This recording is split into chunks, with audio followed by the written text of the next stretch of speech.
সাল্লাল্লাহু আলাইহি ওয়াসাল্লাম বলেন, কাল কিয়ামতের ময়দানে আমার ওই উম্মত আমার সঙ্গে জান্নাতে যাবে। সকলে বলে সুবহানাল্লাহ।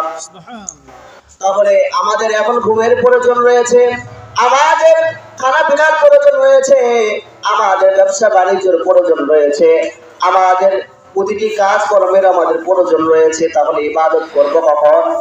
আমাদের প্রশ্ন আসতে পারে। রাসূল সাল্লাল্লাহু আলাইহি ওয়াসাল্লাম এটা সমাধান দিয়েছেন, সাহাবায়ে কিরামদেরকে শিখিয়ে দিয়েছেন। হে সাহাবায়ে কিরাম, তোমরা যখন ঘুমাইবা, এই ঘুমাইবার পূর্বে আল্লাহ রাব্বুল আলামিনের কাছে যখন তোমরা ঘুমাইতে যাবা, এই সময় তোমরা দোয়া পড়ে ঘুমাও। কি পড়ে ঘুমাও? দোয়া পড়ে ঘুমিয়ে যাও।